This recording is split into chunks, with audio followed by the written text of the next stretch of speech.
Now we'll start dissecting the abdomen by layers. As we all know, the most superficial layer in the abdomen is the skin. So now we are going to put an incision from the xiphisternum and extend it downwards. We'll be going around the umbilicus and extending it downwards up till the pubic symphysis and opening it on either sides. This is what we will be doing now.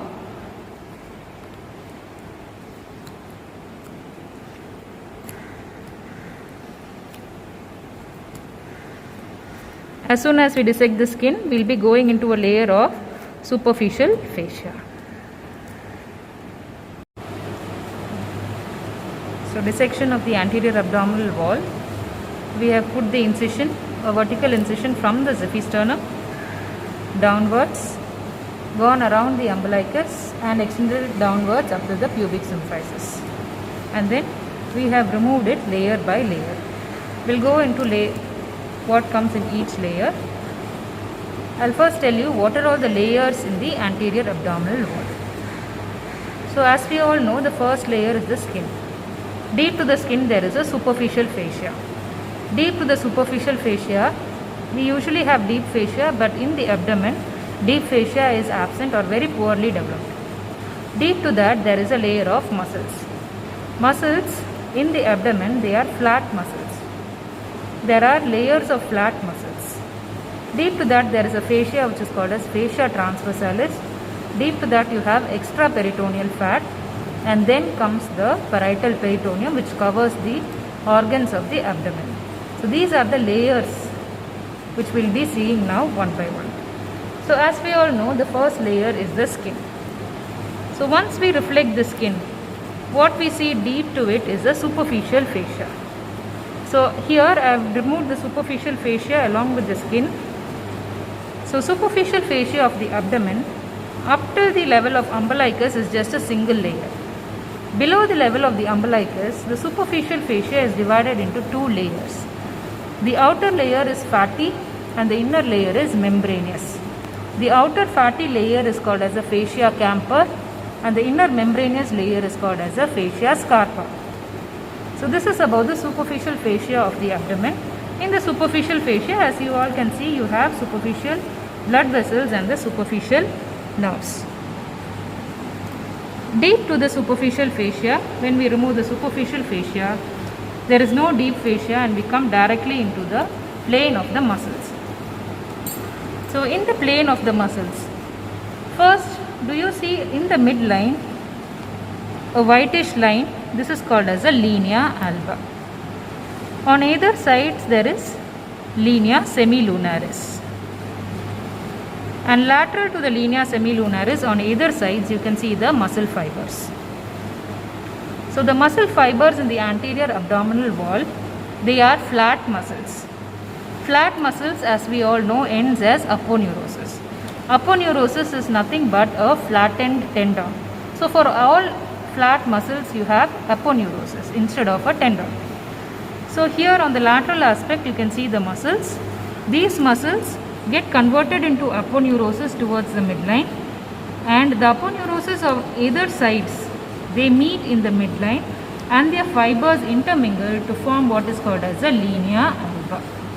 So linea alba is nothing but interdigitation of the aponeurosis of the layers of muscles on either sides. So this linea alba, I would like to say you one thing, that this is a very avascular region. So when we do an abdominal incision, a midline incision in the abdomen, we get a very less vascular field. There is no much bleeding when the surgeon goes to the deeper planes by putting an incision through the linea alba. But there is also a disadvantage that healing is delayed or healing is less. It takes prolonged time for healing because it is less vascular. So that is about linea alba. So next, going to the layers of muscles. There are 3 layers of muscles in the abdomen, similar to the 3 layers of muscles in the thorax. The layers of the muscles are external oblique, internal oblique and transverse abdominis muscles. So the most superficial muscle that you see here is the external oblique muscle. So can you see the direction of muscle fibers of external oblique? They are passing downwards, forwards and medially. Downwards, forwards and medially. Okay. Before going into the origin and insertion of the muscles of the abdomen, I would like to show you some points in the bony points that is very important for you to understand the origin and insertion. Okay. So this, as you all know, is the xiphisternum. These are the costal cartilages and these are the ribs. Okay. Coming down below, here you have the pubic symphysis. This is the pubis on either sides. You have the pubic crest here. You have the pubic tubercle here, and here you have the pectineal line. Pectineal line. So this projection here is called as the anterior superior iliac spine, and this is called as the iliac crest. Okay. So anterior 2/3 of the iliac crest gives origin or gives attachment to the muscles of the anterior abdominal wall. So this is the iliac crest. This is the outer border. This is the intermediate area, and this is the inner border of the iliac crest. So these are some bony points you need to remember before going into the origin and insertion of the muscles of the abdominal wall. So coming back to the muscles, so this is the external oblique muscle. This takes origin from the lower 8 ribs, and it passes downwards, forwards and medially. The direction of the muscle fibers is similar to the direction in which you put your hand inside the pocket of your apron. So that is the direction of the muscle fibers, downwards, forwards and medially. So once they reach the linea semilunaris, they get converted into an aponeurosis and gets inserted into the following points. So I'll tell you where all this muscle gets inserted. It gets inserted into the xiphisternum, into the linea alba, pubic symphysis, pubic crest, pubic tubercle, and also the fleshy muscle fibers gets inserted into the anterior superior iliac spine. These are all the sites of insertion of the external oblique muscle. Between its insertion in the anterior superior iliac spine and the pubic tubercle, the lower margin of this muscle, you can see it gets folded on itself to form a ligament which is called as the inguinal ligament. So inguinal ligament is nothing but the lower free border of the external oblique aponeurosis, which turns on itself to form the inguinal ligament. So this is the inguinal ligament. You can see it stretching from the anterior superior iliac spine to the pubic tubercle. Inguinal ligament, very very important ligament. Coming to the next muscle, that is the internal oblique muscle. So I have just cut through the external oblique muscle and I am going to show you the internal oblique muscle. Can you see the internal oblique muscle here? You can see the direction of the muscle fibers is exactly opposite to the external oblique muscle. The fibers are directed upwards, forwards and medially. Upwards, forwards and medially. These are the muscle fibers. So it takes origin from below and gets inserted above. So it takes origin from the lateral 1/3 of the inguinal ligament, from the intermediate area of the iliac crest, from a fascia which is called as thoracolumbar fascia. It passes upwards, forwards and medially. You can see the muscle going upwards, forwards and medially. It gets inserted into the lower 3 or 4 ribs. Further, it forms an aponeurosis, which again comes and gets inserted into the xiphisternum, linea alba, the same thing, xiphisternum, linea alba, pubic symphysis, pubic crest. These are all the sites of insertion of the internal oblique muscle. The internal oblique muscle that takes origin from the lateral 1/3 of the inguinal ligament that arches and gets inserted into the pubic tubercle. it arches like this and gets inserted into the pubic tubercle. This lowermost fibers. Okay. The muscle deep to this is called as a transverse abdominis muscle.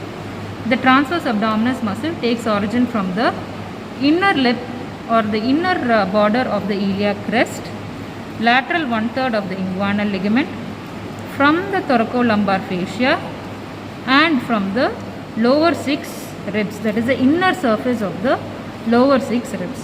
So this is called as transverse abdominis because the fibers are directed transversely.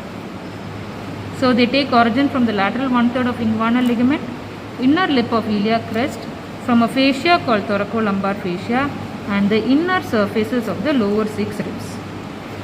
So they travel transversely and they get inserted. They form an aponeurosis, and through the aponeurosis they get inserted again into the xiphisternum, linea alba, pubic symphysis, pubic crest and pubic tubercle. Similarly, like the internal oblique, the transverse abdominis also, the lowermost fibers of transverse abdominis forms an arch along with the internal oblique muscle and gets inserted into the pubic crest. This forms a common tendon, that is the internal oblique and transverse abdominis together forms a common tendon which is called as conjoined tendon, very important tendon that gets inserted into the pubic crest. So that is transverse abdominis muscle. Apart from these three muscles of the abdomen, you have one more muscle that is running vertically, that is called as a rectus abdominis muscle. So this is the rectus abdominis muscle. You can see that I reflected a sheath which is on it, that is called as a rectus sheath. So I have removed this sheath on it to show the muscle. This is the rectus abdominis muscle. Rectus means straight, and you can see these tendinous intersections in the rectus abdominis muscle. These intersections, they are nothing but the tendons of the muscles. There are tendinous intersections. So these intersections divide the muscle into smaller units, hence increasing the strength of the muscle. Okay. So this muscle takes origin from the pubis and the transverse pubic ligament, runs upwards and gets inserted into the 7th, 6th and 5th costal cartilages along a line. 7th, 6th and 5th costal cartilages. So this is the rectus abdominis muscle. These tendinous, through the tendinous intersection, they are attached to this fascia or the rectus sheath which is on top of it. So these are the tendinous intersection of the rectus abdominis muscle which strengthens it further. So all these muscles of the anterior abdominal wall, they are supplied by the lower 6 segments of the thoracic nerves and by the first lumbar nerve, T6 to T12 and first lumbar. So this is about the muscles of the anterior abdominal wall. So after the transverse abdominis muscle, deep to that there is a fascia which is called as fascia transversalis. Deep to that there is extraperitoneal connective tissue, and finally you have the parietal peritoneum which is covering the organs of the abdomen. So this much about the muscles or structures forming the anterior abdominal wall. Thank you.